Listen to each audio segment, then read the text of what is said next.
This Family Life News podcast is made possible by the support of listeners like you. It's the Noon Report from Family Life, bringing a Christian worldview to what's happening in New York, Pennsylvania, across the country, and around the world. Weather with Kevin Williams, and faith-focused feature stories with the Family Life News team. Now, here's what's happening. The Trump Effect. Good afternoon. Welcome to the broadcast. President Trump's political power on full display last night. Correspondent Ryan Noble. Once again, President Trump flexed his political muscle and his candidates dominated Republican primaries across the country. Trump-backed candidates emerged victorious in several GOP primaries, including Kentucky, where the most expensive nominating contest in U.S. history was held. It's a new day. These people deserve better, and I'm going to give it to them. Former Navy SEAL and farmer Ed Galrine defeating longtime Trump critic Thomas Massie, who said in his concession speech, "There is a yearning in this country for somebody who will vote for principles over party." Political pundit Kaylee McGee White. Thomas Massie has no one to blame but himself here. And I don't even think that this is necessarily all President Trump's doing. What has happened here was Republican voters were making it clear that if they are going to send someone to Congress to represent them, they better represent them. Massie and the president butted heads on everything from the war in Iran to the release of the Jeffrey Epstein files. Vice President Vance says the White House is still pushing for peace with Iran, but we are locked and loaded and willing to strike at a moment's notice. The president says we were literally within an hour of resuming military action against the regime when the attack was called off earlier this week to give truce talks another chance. A House hearing on Iran turned into a war of words yesterday between a congressional Democrat and CENTCOM commander Admiral Bradley Cooper. Massachusetts Democrat Seth Moulton got into a heated exchange with Cooper during a contentious House hearing. I would like to know how many more Americans we have to ask to die for this mistake. Do you know?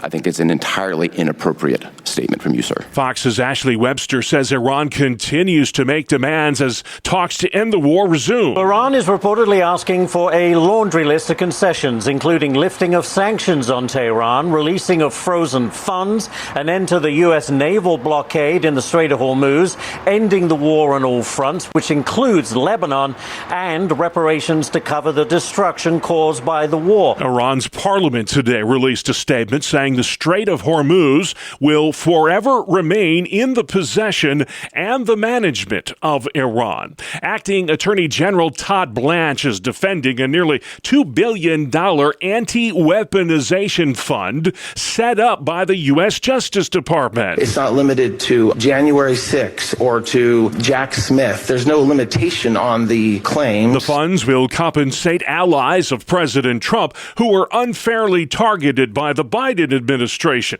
Nearly 100 Democrats have urged a judge to block the fund, including Maryland's Chris Van Hollen. You're using those funds to punish Trump's adversaries, reward his friends, and pursue his personal vendettas. Even some Republicans are questioning the fund. Senate Majority Leader John Thune says he's not a fan and does not see a purpose for it. House Minority Leader Hakeem Jeffries is calling on black student athletes to boycott Southern colleges over congressional redistricting. There should be no athletic participation as it relates to institutions that are housed in states that are experiencing a dramatic return to racially oppressive Jim Crow-like tactics. GOP strategist Luke Ball says in the eyes of Jeffries, Democrat redistricting is righteous, but Republican redistricting is racist. Democrats have been drawing districts themselves that have more liberals in them than a Portland Starbucks. So they are wholeheartedly disingenuous whenever they look at us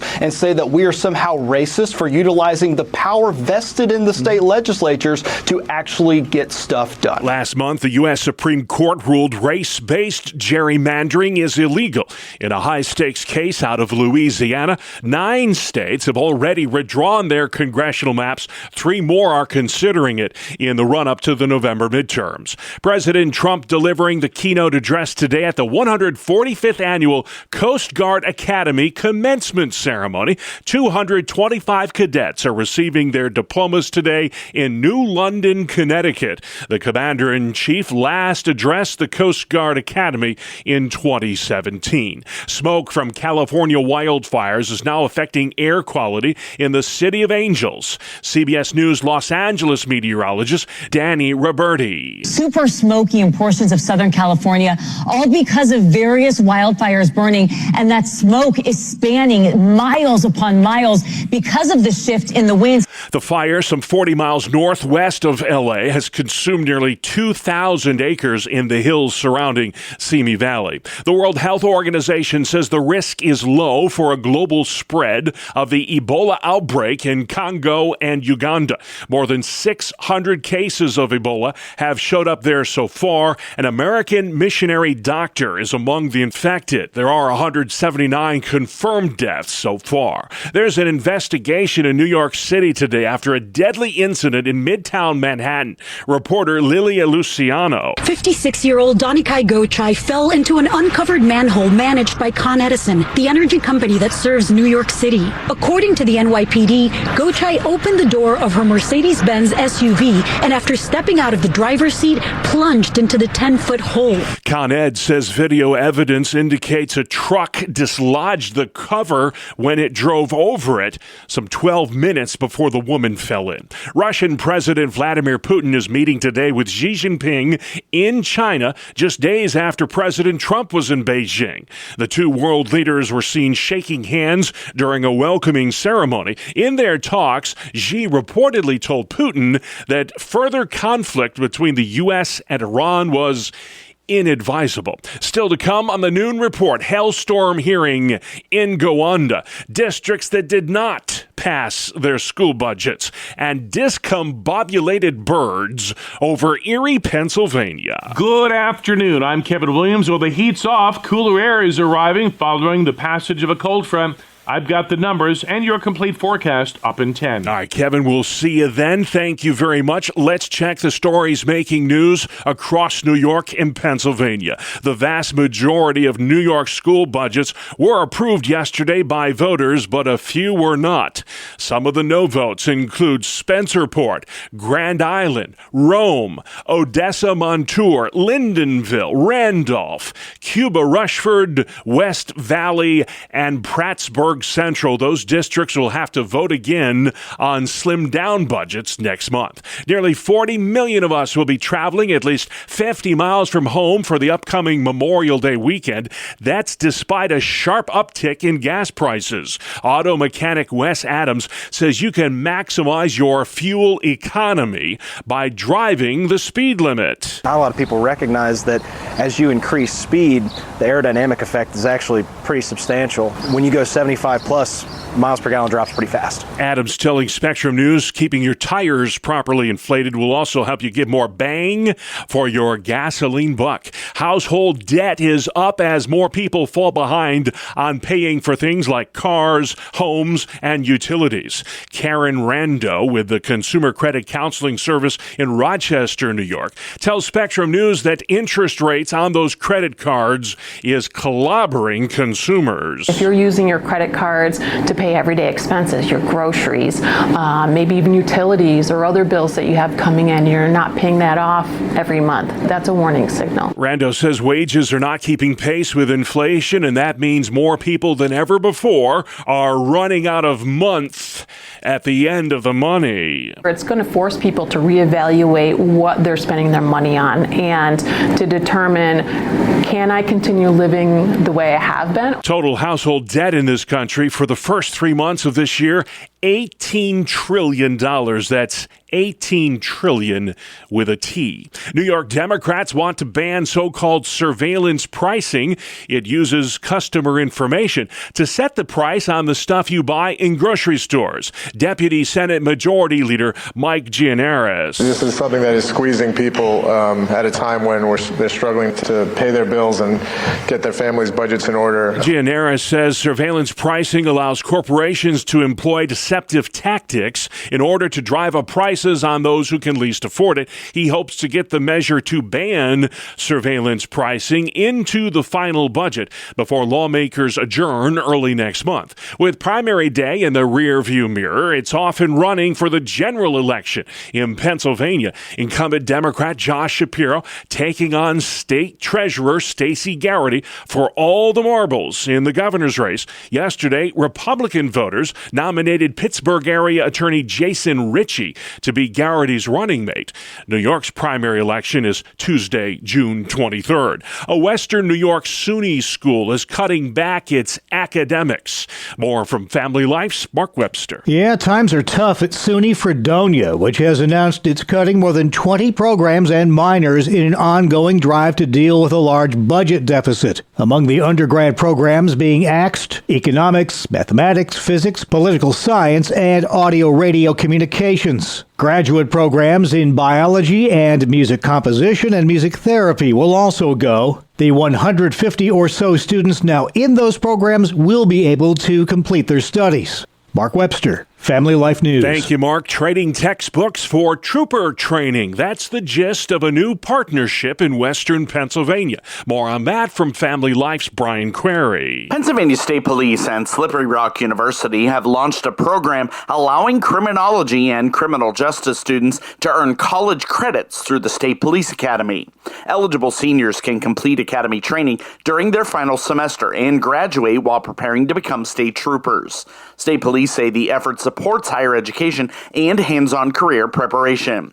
Officials also say that applications to become troopers have jumped nearly 60% since the college degree requirement was dropped in 2023. Brian Query, Family Life News. Public backlash against the construction of AI data centers has picked up in upstate New York. The town of Oneonta passed a year-long moratorium on the construction of such facilities. The town of Dryden has issued an outright ban, the first in New York.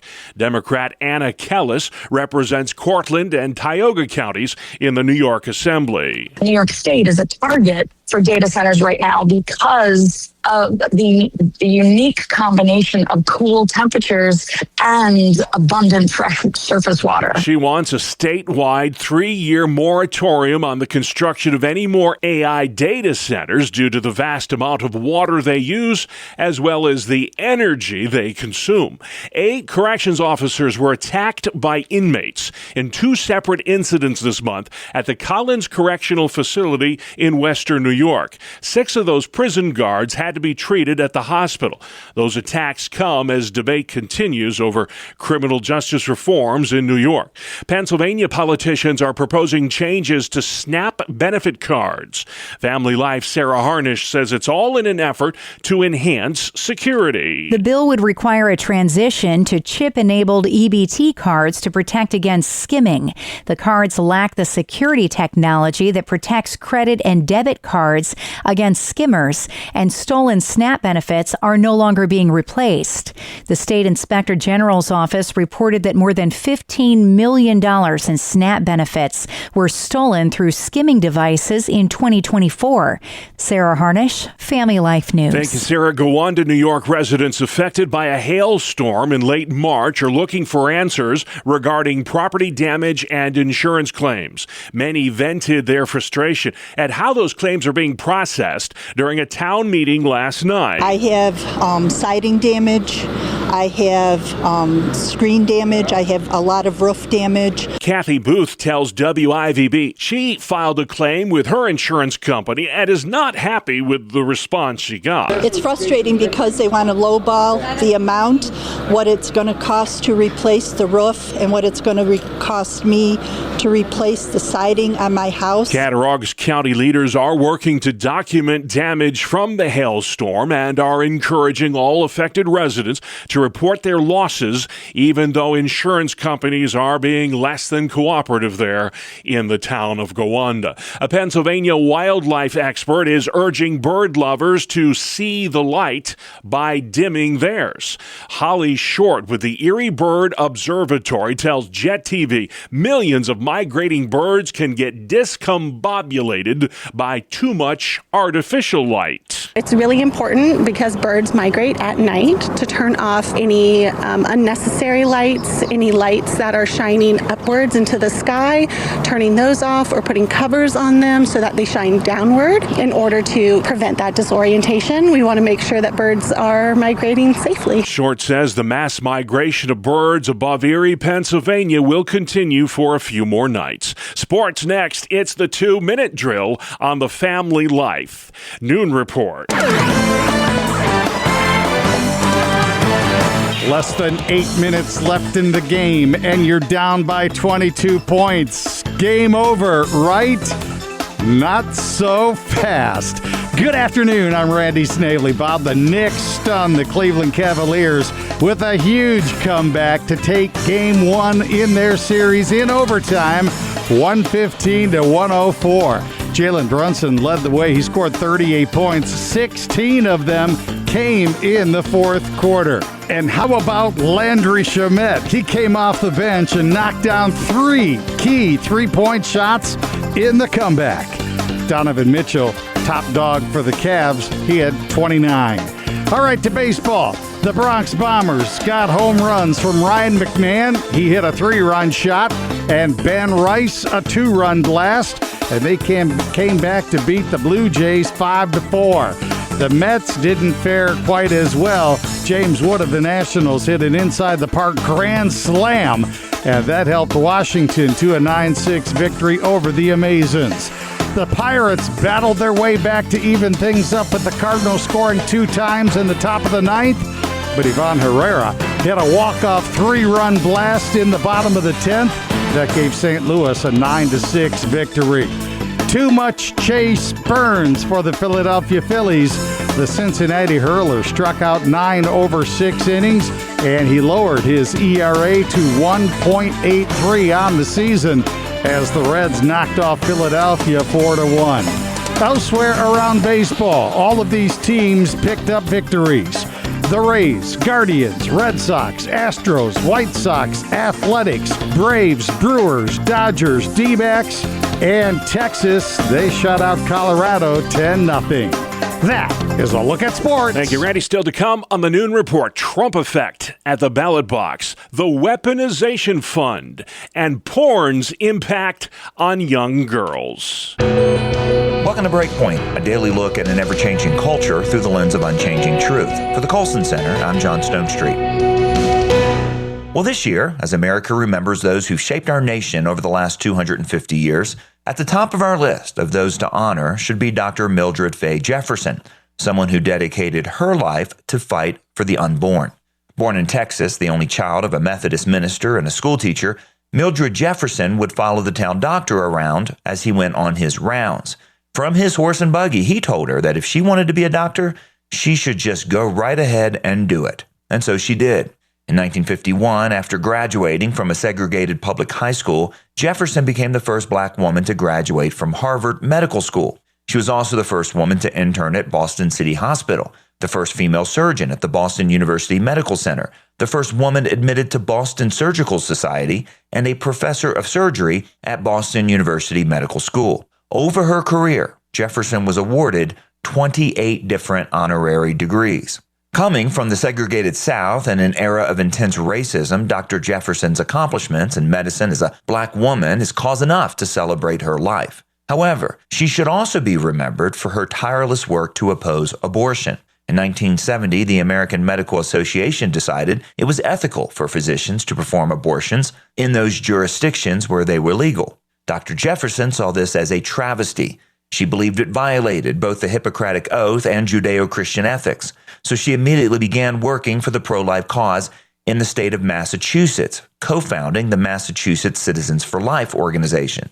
In 1971, she was appointed to the board of the National Right to Life. Late in 1972, a Boston public television station featured Dr. Jefferson in a series called The Advocates, which covered abortion issues. The program aired nationwide and highlighted Dr. Jefferson as an eloquent speaker with impeccable logic. Her appearance was so effective, many minds and hearts were changed. For example, one letter she received said this, quote, "Yours was the most clear-cut exposition on this problem I have ever heard. Several years ago, I was faced with the issue of whether to sign the California abortion bill. I must confess to never having given the matter of abortion any serious thought until that time. No other issue since I have been in office has caused me to do so much study and soul searching. I wish I could have heard your views before our legislation was passed. You made it irrefutably clear that an abortion is the taking of a human life. I'm grateful to you." That letter was signed Ronald Reagan. Long ago, abortion became the primary means of eliminating lives that are undervalued and unwanted. Also, recognizing the need for political action, Dr. Jefferson helped the NRL establish a PAC for pro-life candidates.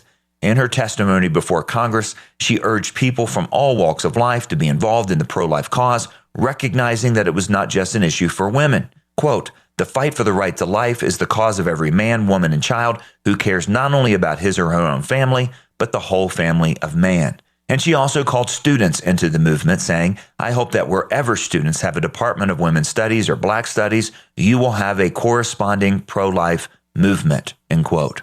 Dr. Mildred Jefferson died in 2010, but her contributions to the cause of life are immeasurable. This Black female physician, with impressive rhetorical, organizational, and political skill, laid a solid foundation for the pro-life movement. For the Colson Center, I'm John Stonestreet with Breakpoint. Thank you very much, John. Outside we go next. It's weather where you live with meteorologist Kevin Williams. Here is your family life forecast for this afternoon. A mix of clouds and sunshine across New York. Rather cloudy with some showers in Pennsylvania. Temperatures ranging mostly in the high 50s and 60s. Then tonight, becoming mainly clear in New York. Partly cloudy in western Pennsylvania. Cloudy with a couple of showers in eastern Pennsylvania. Low temps mostly in the 40s. For tomorrow, bright, sunny, and crisp. High temps ranging in the high 50s and 60s. And for Friday, mostly sunny in New York. Cloudy with developing showers in Pennsylvania. Highs in the 60s. All right, thank you, Kevin. This is the Noon Report on Family Life. I'm your host, Bob Price. Here's what's happening Wednesday, the 20th of May. President Trump flexing his political muscle with Republican voters last night in several GOP primaries. CBS's Ed O'Keefe. If you're a Republican who crosses President Trump, you will pay the political consequences. The Trump-backed candidate in Kentucky, Ed Galrine, scoring an upset over incumbent Congressman Thomas Massie, who's been at odds with the president. The Trump-backed Galrine says Massie did not embody the values of Kentucky's 4th congressional district. Now my focus is on advancing the president's and the party's agenda to put America first and Kentucky always. That primary, the most expensive in U.S. history. Political pundit Scott Presley says the results prove one thing to him. President Trump has solidified that his endorsements reign supreme, and he is the titular figurehead of the Republican Party. Thomas Massie, who represented Kentucky for 14 years in Congress, butted heads with the president on everything from the war in Iran to the release of the Jeffrey Epstein files. The U.S. Justice Department has established an anti-weaponization fund. It's a nearly $2 billion fund to pay allies of the president who were targeted for prosecution by the Biden administration. We should look at those things case by case. Vice President Vance not ruling out compensating convicted January 6th protesters. Maybe they did something bad even, but what they were accused of was way worse of what they actually did. Acting Attorney General Todd Blanche says he will handpick a 5-member panel to oversee distribution of the funds. The NAACP is urging black athletes to boycott colleges in southern states because of Republican redistricting. The civil rights group targeting schools in Georgia, Alabama, Texas, and Florida. Jack Brewer is a conservative black activist and commentator for Fox News. I think this is ridiculous. You see them pandering to race, and you're putting into these young black boys boys' minds that they're victims. And the NAACP, they profit off of this. They profit off of division. They profit off of victimhood mentality that they're pushing. House Minority Leader Hakeem Jeffries is urging current athletes to consider transferring to historically black colleges and universities. A dozen wildfires are burning out of control in Southern California. A major one northwest of LA is threatening hundreds of homes. The smoke is getting thick now in parts of downtown Los Angeles. The temperature reached 99 degrees yesterday. In Newark, New Jersey, it was 98 in Boston. WCBS meteorologist Tony Sadiku. Feeling more like Vegas numbers, almost 20 above average. And then a cold front will disrupt that and have us back in long sleeves by tomorrow. Our weatherman Kevin Williams calling for rain for much of the Memorial Day weekend. Con Edison reviewing surveillance footage after a Westchester County grandmother plunged to her death into a Manhattan manhole Monday night. A Con Edison spokesperson says video footage shows a large truck turning onto 52nd Street from 5th Avenue and dislodging the manhole cover. Officials believe it was just 12 minutes later when the 56-year-old Briarcliff Manor resident parked her Mercedes and stepped out of her car directly into the uncovered manhole. She fell about 10 feet, with officials saying the steam caused her to go into cardiac arrest. Con Ed says it's rare, but manhole covers can get displaced by heavy vehicles. In New York, I'm Natalie Migliori. All right, thank you, Natalie. You're listening to the Noon Report, a midweek edition right here on Family Life. We may be aware of internet porn, but we may not know that it's not just our sons, nephews, and grandsons we should be concerned about. Porn is dangerous for girls, too. Welcome to Family Life's Inside Out. I'm Martha Manikas Foster. My guest today is Kristen Jensen. Her newest book is A Read Aloud for Girls, The Good Pictures, Bad Pictures Guide for Girls, How I Stay Safe, Smart, and Confident.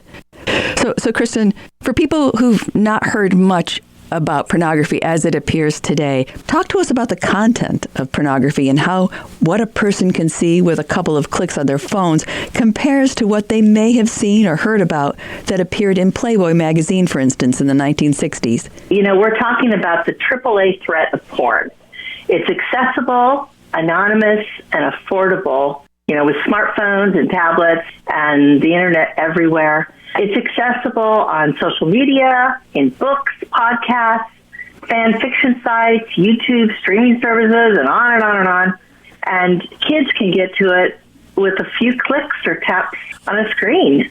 And it's anonymous because it's easy to access from the privacy of a girl's bedroom. And it's affordable because nowadays you really don't have to buy it. It's on a different kind of business model with ads, kind of like a YouTube model. But we can add one more A to this, and that it's addicting. And addictions always escalate, and that's one reason why porn has become increasingly extreme and violent towards women. This is so different than what was available, you know, in the magazines of yesteryear. Those centerfolds of Playboy, you know, they're quaint by today's standards and aren't even considered pornography by kids these days. Girls and women, it's not new that they're hurt by pornography, if no other reason that it sets a false image of what it means to be a woman, what it means to be attractive. What do you think most parents today don't realize about the impact of porn on girls and women? I think that one of the things they don't realize is that exposure to porn starts earlier than most parents think. Mm-hmm. They often see porn in elementary school. I will say that every school bus in America is a XXX theater because kids have these devices and they share. Mm-hmm. Parents may not be aware that porn can often be a girl's first introduction to sex, especially if they haven't started those conversations earlier. Mm-hmm. But it's not just through videos. Porn is now prevalent in cartoon form and in young adult books. It is coming at them from so many places. And, you know, most parents don't think their girls would be interested in consuming pornography. But girls are curious. They come to see porn as the way to learn how to be attractive.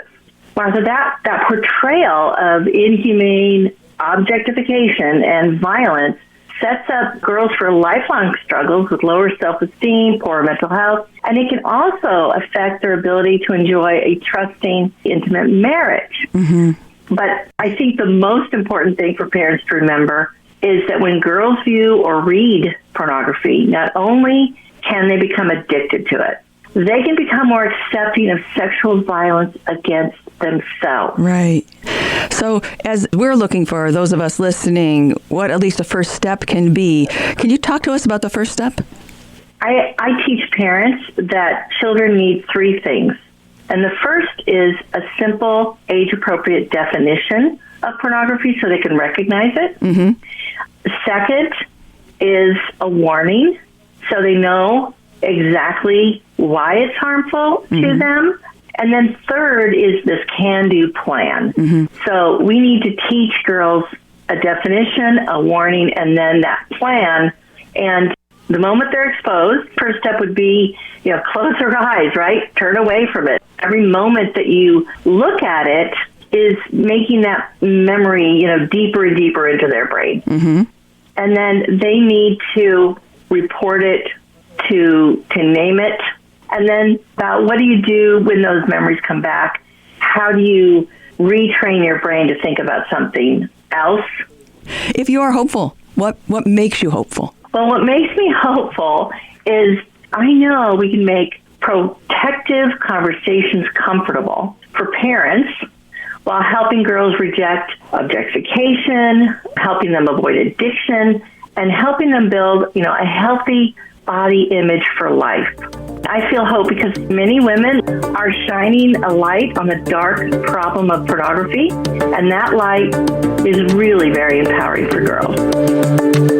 Tough but necessary conversation there. Christian author Kristen Jensen on the danger porn poses to girls. Not just a guy's problem, folks. You can listen to Martha's entire conversation. We highly recommend you do it, too, at Apple Podcasts, Spotify, YouTube, or FamilyLife.org. And finally, at noon today, it's a time-honored tradition in the state of Florida, the yearly Python Challenge. It's a good day for the Everglades. And a bad day to be a python. For 10 days starting in July, registered trappers are encouraged to round up as many pythons as they can in the Florida Everglades. Snake Hunt spokesperson Ron Bergeron. This snake can grow to be 20 feet long and 200 pounds, totally destroying the food chain. And they want us to trap it. Yeah, that's the gist here. This year's grand prize for the best snake wrangler is $10,000. The Florida Python Challenge began back in the year 2013. Nearly 300 snakes were captured last year. And that's our world, the world we live in. Wednesday, the 20th of May. I'm Bob Price, Family Life News. You've been listening to the Noon Report, heard weekdays on Family Life. Thank you for listening. Thank you for listening to this Family Life News podcast. If you've been encouraged by what you've heard, please share it with others and click the subscribe button to automatically receive future episodes. Family Life is a listener-supported ministry. Podcasts like this are made possible by your financial partnership. Find out more at FamilyLife.org.